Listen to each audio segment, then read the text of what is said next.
हमारे रामलला अब टेंट में नहीं रहेंगे। अपना उपवास पूर्ण कर रहे हैं माननीय प्रधानमंत्री। 11 दिवसीय हमारे रामलला अब इस दिव्य मंदिर में रहेंगे। त्याग और तपस्या के बाद हमारे प्रभु राम आ गए। राम जन्मभूमि क्षेत्र के अध्यक्ष इस शुभ घड़ी की कुमारदास जी महाराज आप सभी को, समस्त देशवासियों को चांदी के 2 बड़े मॉडल बहुत हैं। बहुत बधाई। सियावर रामचंद्र की जय। सियावर रामचंद्र की जय। पूज्य गोविंद श्रद्धेय मंच, महाराज मंच पर आएंगे सभी संत और माननीय एवं ऋषिगण जी ने यहाँ उपस्थित और विश्व के कोने कोने में हम सबसे साथ जुड़े हुए सभी राम भक्त, आप सबको प्रणाम, आप सबको राम राम।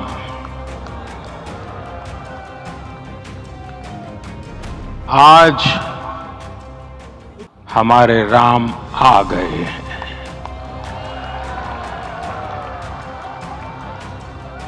सदियों की प्रतीक्षा के बाद हमारे राम आ गए हैं। सदियों का अभूतपूर्व धैर्य, अनगिनत बलिदान, त्याग और तपस्या के बाद हमारे प्रभु राम आ गए हैं। इस शुभ घड़ी की आप सभी को, समस्त देशवासियों को बहुत बहुत बधाई। मैं अभी गर्भगृह में ईश्वरीय चेतना का साक्षी बनकर आपके सामने उपस्थित हुआ हूं। कितना कुछ कहने को है, लेकिन कंठ अवरुद्ध है। मेरा शरीर अभी भी स्पंदित है, चित्त अभी भी उस पल में लीन है।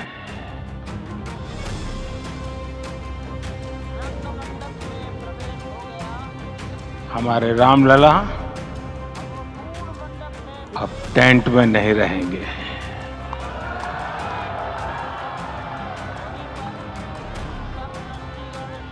हमारे रामलला अब इस दिव्य मंदिर में रहेंगे।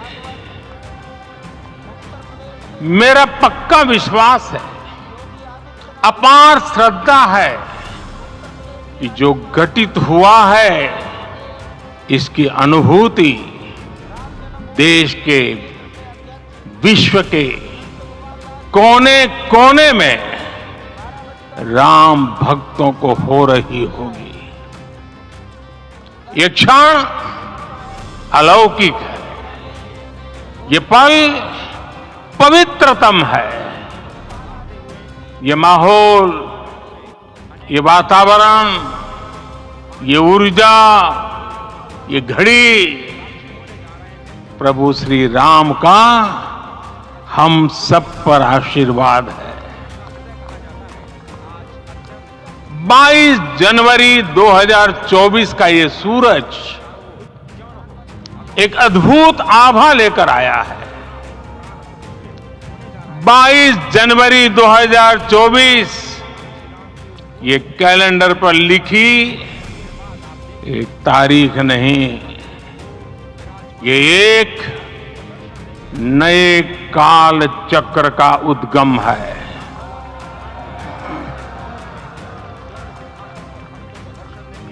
राम मंदिर के भूमि पूजन के बाद से प्रतिदिन पूरे देश में उमंग और उत्साह बढ़ता ही जा रहा था।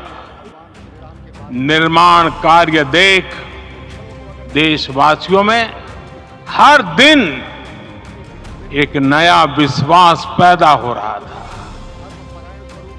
आज हमें सदियों के उस धैर्य की धरोहर मिली है। आज हमें श्री राम का मंदिर मिला है। गुलामी की मानसिकता को तोड़कर उठ खड़ा हो राष्ट्र। अतीत के हर दंश से हौसला लेता हुआ राष्ट्र ऐसे ही नव इतिहास का सृजन करता है।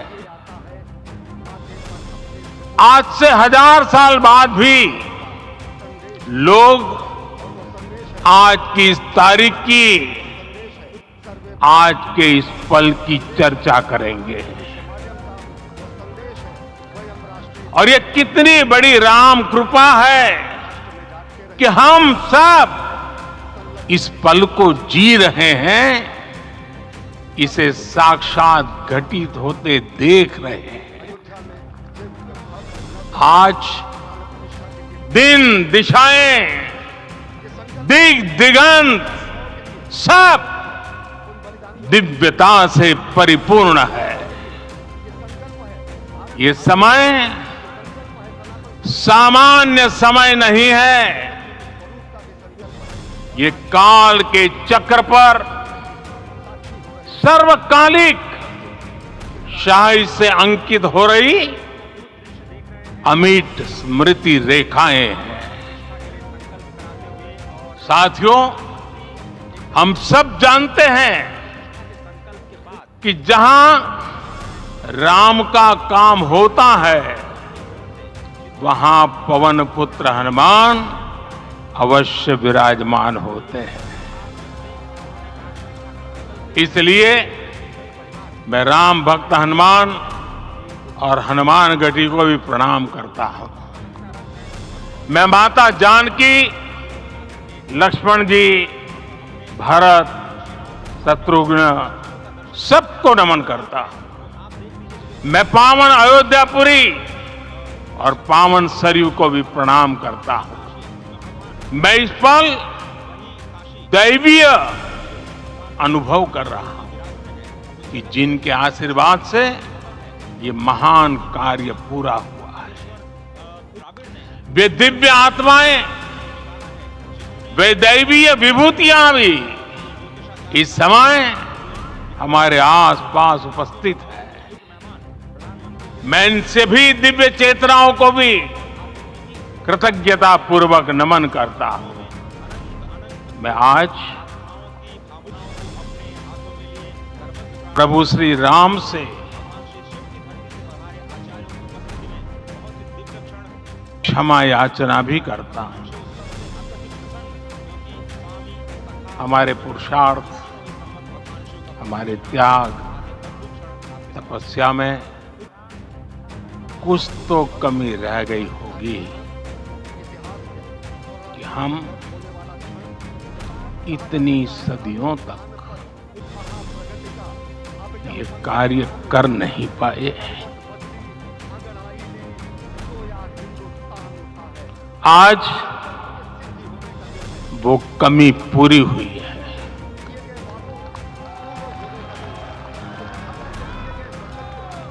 मुझे विश्वास है प्रभु राम आज हमें अवश्य क्षमा करेंगे। मेरे प्यारे देशवासियों, त्रेता में राम आगमन पर पूज्य संत तुलसीदास जी ने लिखा है, प्रभु बिलो की हर से पुरबासी, जनित वियोग विपत्ति समनासी। अर्थात प्रभु का आगमन देकर ही सब अयोध्यावासी, समग्र देशवासी हर्ष से भर गए। लंबे योग से लंबे वियोग से जो आपत्ति आई थी उसका अंत हो गया। उस कालखंड में तो वो वियोग केवल 14 वर्षों का था, तब भी इतना असह्य था। इस युग में तो अयोध्या और देशवासियों ने सैकड़ों वर्षों का वियोग सहा है। हमारी कई कई पीढ़ियों ने वियोग सहा है। भारत के तो संविधान में उसकी पहली प्रति में भगवान राम विराजमान है। संविधान के अस्तित्व में आने के बाद भी दशकों तक प्रभु श्री राम के अस्तित्व को लेकर कानूनी लड़ाई चली। मैं आभार व्यक्त करूंगा भारत की न्यायपालिका का, जिसने न्याय की लाज रख ली।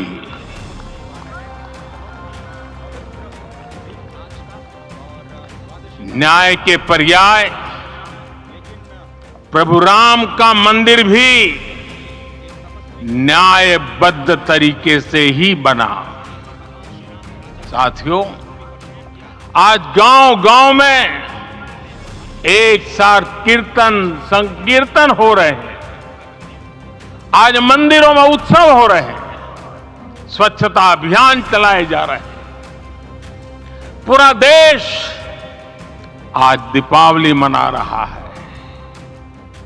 आज शाम घर घर राम ज्योति प्रज्वलित करने की तैयारी है। कल मैं श्री राम के आशीर्वाद से धनुषकोडी में राम सेतु के आरंभ बिंदु अरिचल मुनाई पर था। जिस घड़ी प्रभु राम समुद्र पार करने निकले थे, वो एक पल था जिसने काल चक्र को बदला था। उस भावमय पल को महसूस करने का मेरा ये विनम्र प्रयास था। वहां पर मैंने पुष्प वंदना की। वहां मेरे भीतर एक विश्वास जगा कि जैसे उस समय काल चक्र बदला था, उसी तरह अब काल चक्र फिर बदलेगा और शुभ दिशा में बढ़ेगा। अपने 11 दिन के व्रत अनुष्ठान के दौरान मैंने उन स्थानों का चरण स्पर्श करने का प्रयास किया जहां प्रभु राम के चरण पड़े थे। चाहे वो नासिक का पंचवटी धाम हो, केरला का पवित्र त्रिपायर मंदिर हो, आंध्र प्रदेश में लेपाक्षी हो, श्रीरंगम में रंगनाथ स्वामी मंदिर हो, रामेश्वरम में श्री रामनाथ स्वामी मंदिर हो, या फिर धनुषकोडी। मेरा सौभाग्य है कि इसी पुनीत पवित्र भाव के साथ मुझे सागर से सरयू तक की यात्रा का अवसर मिला। सागर से सरयू तक हर जगह राम नाम का वही उत्सव भाव छाया हुआ है। प्रभु राम तो भारत की आत्मा के कण कण से जुड़े हुए हैं। राम भारतवासियों के अंतर मन में विराजे हुए हैं। हम भारत में कहीं भी किसी की अंतरात्मा को छुएंगे तो इस एकत्व की अनुभूति होगी और यही भाव सब जगह मिलेगा। इससे उत्कृष्ट, इससे अधिक देश को समायोजित करने वाला सूत्र और क्या हो सकता है। मेरे प्यारे देशवासियों, मुझे देश के कोने कोने में अलग अलग भाषाओं में रामायण सुनने का अवसर मिला है, लेकिन विशेषकर पिछले 11 दिनों में रामायण अलग अलग भाषा में अलग राज्यों से मुझे विशेष रूप से सुनने का मौका मिला। राम को परिभाषित करते हुए ऋषियों ने कहा है, रमन्ते यस्मिन् इति रामः, अर्थात जिसमें रम जाए वही राम है। राम लोक की स्मृतियों में, पर्वत से लेकर परंपराओं में सर्वत्र समाये हुए हैं। हर युग में लोगों ने राम को जिया है। हर युग में लोगों ने अपने अपने शब्दों में अपनी अपनी तरह से राम को अभिव्यक्त किया है, और ये राम रस जीवन प्रवाह की तरह निरंतर बहता रहता है। प्राचीन काल से भारत के हर कोने के लोग राम रस का आचमन करते रहे हैं। राम कथा असीम है और रामायण भी अनंत है। राम के आदर्श, राम के मूल्य, राम की शिक्षाएं सब जगह एक समान है। प्रिय देशवासियों, आज इस ऐतिहासिक समय में देश उन व्यक्तित्वों को भी याद कर रहा है जिनके कार्य और समर्पण की वजह से आज हम ये शुभ दिन देख रहे हैं। राम के इस काम में कितने ही लोगों ने त्याग और तपस्या की पराकाष्ठा करके दिखाई है। उन अनगिनत राम भक्तों के, उन अनगिनत कार सेवकों के और उन अनगिनत संत महात्माओं के हम सब ऋणी हैं। साथियों, आज का ये अवसर उत्सवता का क्षण तो है ही, लेकिन इसके साथ ही यह क्षण भारतीय समाज की परिपक्वता के बोध का भी क्षण है। हमारे लिए ये अवसर सिर्फ विजय का नहीं, विनय का भी है। दुनिया का इतिहास साक्षी है कि कई राष्ट्र अपने ही इतिहास में उलझ जाते हैं। ऐसे देशों ने जब भी अपने इतिहास की उलझी हुई गांठों को खोलने का प्रयास किया, उन्हें सफलता पाने में बहुत कठिनाई आई, बल्कि कई बार तो पहले से ज्यादा मुश्किल परिस्थितियां बन गई। लेकिन हमारे देश ने इतिहास की इस गांठ को जिस गंभीरता और भावुकता के साथ खोला है, वो ये बताती है कि हमारा भविष्य हमारे अतीत से बहुत सुंदर होने जा रहा है। वो भी एक समय था जब कुछ लोग कहते थे कि राम मंदिर बना तो आग लग जाएगी। ऐसे लोग भारत के सामाजिक भाव की पवित्रता को नहीं जान पाए। रामलला के इस मंदिर का निर्माण भारतीय समाज के शांति, धैर्य, आपसी सद्भाव और समन्वय का भी प्रतीक है। हम देख रहे हैं ये निर्माण किसी आग को नहीं बल्कि ऊर्जा को जन्म दे रहा है। राम मंदिर समाज के हर वर्ग को एक उज्जवल भविष्य के पथ पर बढ़ने की प्रेरणा लेकर आया है।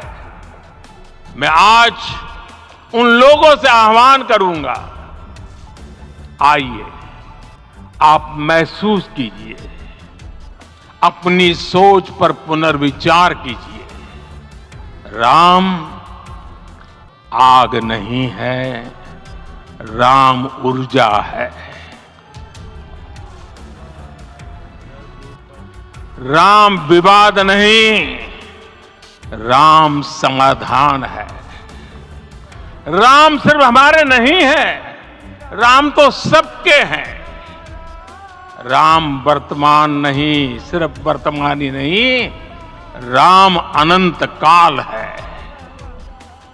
साथियों, आज जिस तरह राम मंदिर प्राण प्रतिष्ठा के इस आयोजन से पूरा विश्व जुड़ा हुआ है, उसमें राम की सर्वव्यापकता के दर्शन हो रहे हैं। जैसा उत्सव भारत में है, वैसा ही अनेक देशों में है। आज अयोध्या का यह उत्सव रामायण की उन वैश्विक परंपराओं का भी उत्सव बना है। रामलला की ये प्रतिष्ठा वसुधैव कुटुंबकम के विचार की भी प्रतिष्ठा है। साथियों, आज अयोध्या में केवल श्री राम के विग्रह रूप की प्राण प्रतिष्ठा नहीं हुई है, ये श्री राम के रूप में साक्षात भारतीय संस्कृति के प्रति अटूट विश्वास की भी प्राण प्रतिष्ठा है। ये साक्षात मानवीय मूल्यों और सर्वोच्च आदर्शों की भी प्राण प्रतिष्ठा है। इन मूल्यों की, इन आदर्शों की आवश्यकता आज संपूर्ण विश्व को है। सर्वे भवन्तु सुखिनः, ये संकल्प हम सदियों से दोहराते आए हैं। आज उसी संकल्प को राम मंदिर के रूप में साक्षात आकार मिला है। ये मंदिर मात्र एक देव मंदिर नहीं है, ये भारत की दृष्टि का, भारत के दर्शन का, भारत के दिग्दर्शन का मंदिर है। ये राम के रूप में राष्ट्र चेतना का मंदिर है।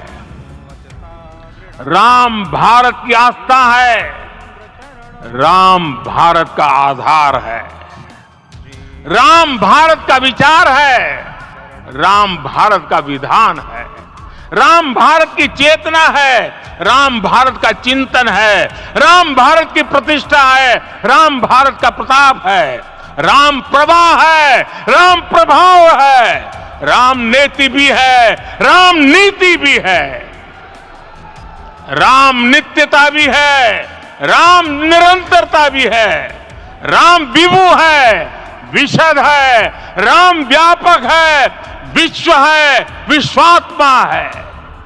और इसलिए जब राम की प्रतिष्ठा होती है तो उसका प्रभाव वर्षों या शताब्दियों तक ही नहीं होता, उसका प्रभाव हजारों वर्षों के लिए होता है।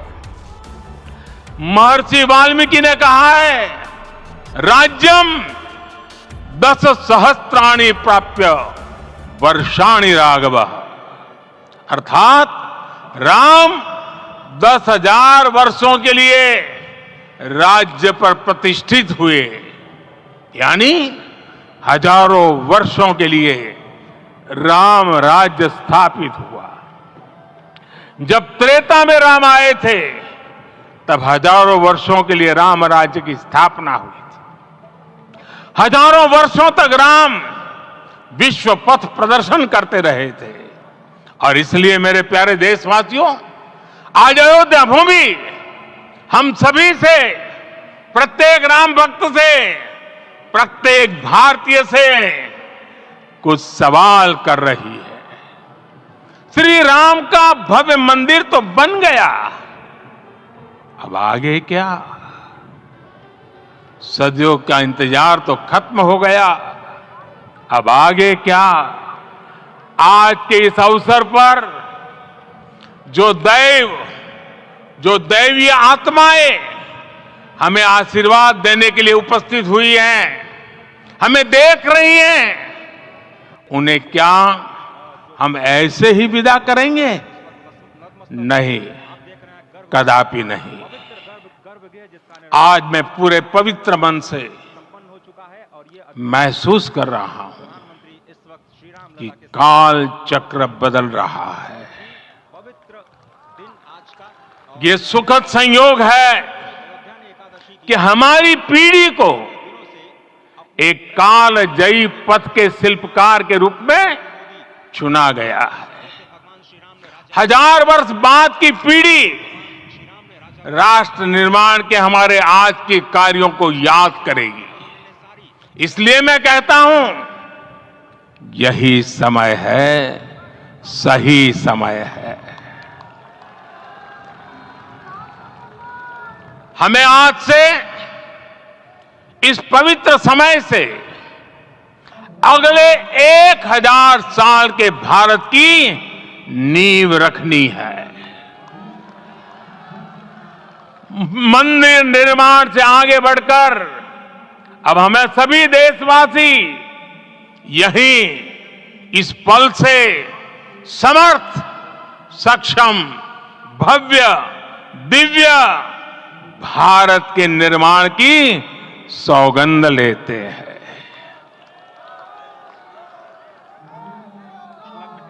राम के विचार मानस के साथ ही जनमानस में भी हो, यही राष्ट्र निर्माण की सीढ़ी है। साथियों, आज के युग की मांग है कि हमें अपने अंतःकरण को विस्तार देना होगा। हमारी चेतना का विस्तार देव से देश तक, राम से राष्ट्र तक होना चाहिए।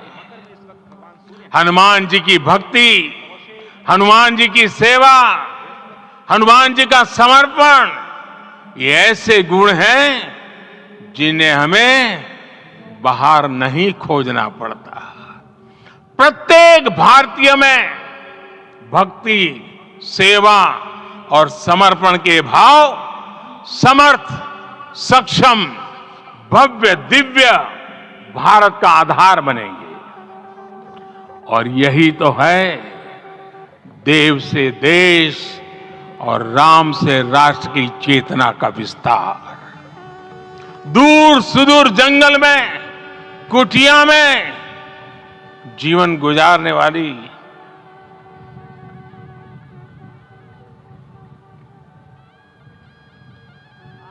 मेरी आदिवासी मां शबरी का ध्यान आते ही अप्रतिम विश्वास जागृत होता है। मां शबरी तो कब से कहती थी, राम आएंगे।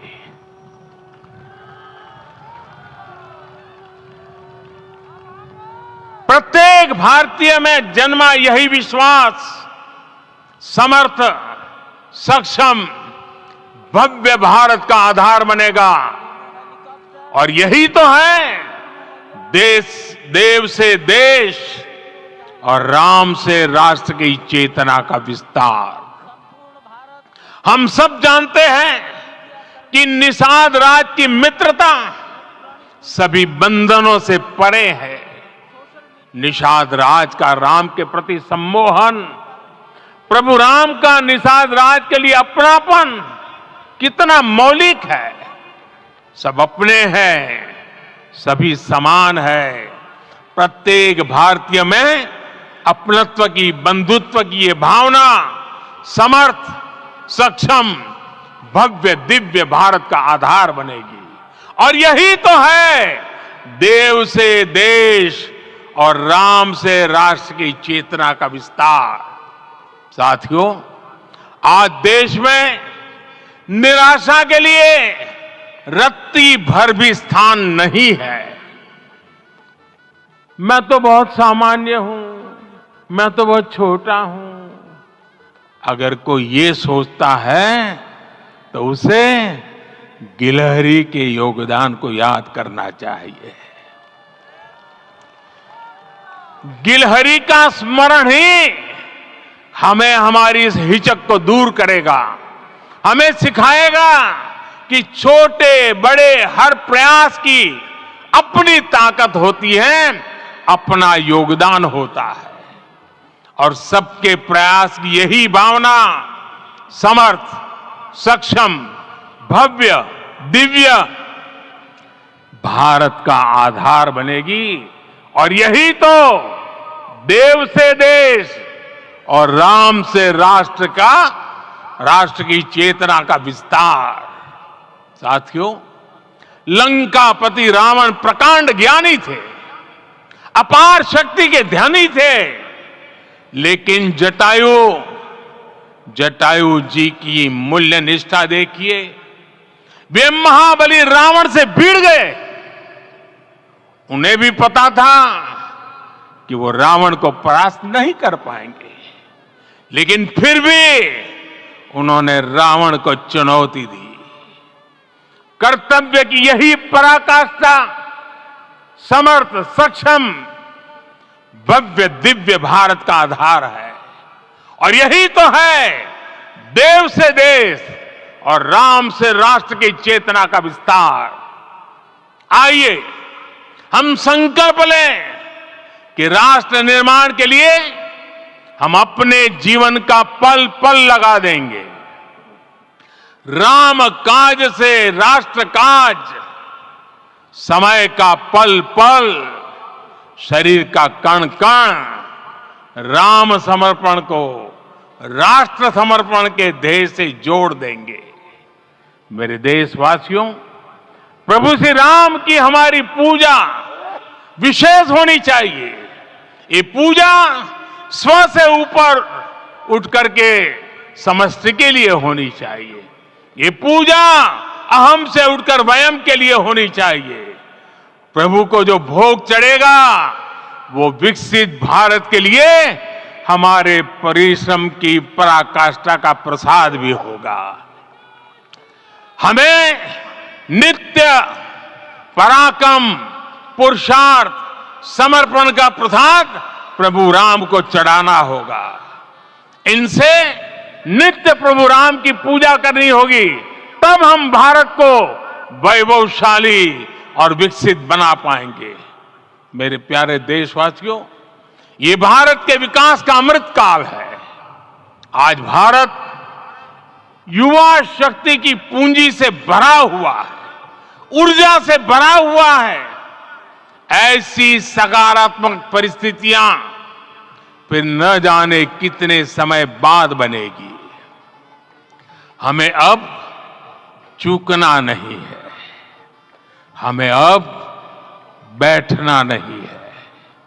मैं अपने देश के युवाओं से कहूंगा, आपके सामने हजारों वर्ष की परंपरा की प्रेरणा है।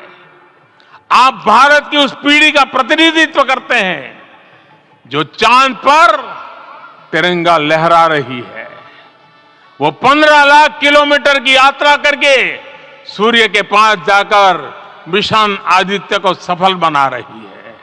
जो आसमान में तेजस और सागर में विक्रांत का परचम लहरा रही है। अपनी विरासत पर गर्व करते हुए आपको भारत का नव प्रभात लिखना है। परंपरा की पवित्रता और आधुनिकता की अनंतता दोनों ही पथ पर चलते हुए भारत समृद्धि के लक्ष्य तक पहुंचेगा। मेरे साथियों, आने वाला समय अब सफलता का है। आने वाला समय अब सिद्धि का है। ये भव्य राम मंदिर साक्षी बनेगा भारत के उत्कर्ष का, भारत के उदय का ये भव्य राम मंदिर साक्षी बनेगा, भव्य भारत के अभ्युदय का, विकसित भारत का। ये मंदिर सिखाता है कि अगर लक्ष्य सत्य प्रमाणित हो, अगर लक्ष्य सामूहिकता और संगठित शक्ति से जन्मा हो, तब उस लक्ष्य को प्राप्त करना असंभव नहीं है। ये भारत का समय है और भारत अब आगे बढ़ने वाला है। शताब्दियों की प्रतीक्षा के बाद हम यहां पहुंचे हैं। हम सब ने इस युग का, इस कालखंड का इंतजार किया है। अब हम रुकेंगे नहीं, हम विकास की ऊंचाई पर जाकर ही रहेंगे। इसी भाव के साथ रामलला के चरणों में प्रणाम करते हुए आप सभी को बहुत बहुत शुभकामनाएं। सभी संतों के चरणों में मेरे प्रणाम। सियावर रामचंद्र की, सियावर रामचंद्र की, सियावर रामचंद्र की। हर खबर पाइए सीधा अपने मोबाइल पर। हर खबर पाइए सीधा अपने मोबाइल पर। आप सभी का स्वागत है। पूरी खबर देखने के लिए हम उठाएंगे आपकी आवाज। चैनल को सब्सक्राइब करें, लाइक करें, शेयर करें, कमेंट करें। ज़्यादा से ज़्यादा खबर को शेयर करें जिससे कि लोगों को अपने एरिया की खबर मिल सके। सभी का धन्यवाद। अपराध से अंजाम तक, खेत से खलिहान तक, अब हर खबर पर होगी हमारी नजर। पल पल बदलती देश और दुनिया की हर खबर पाइए सीधा अपने मोबाइल पर।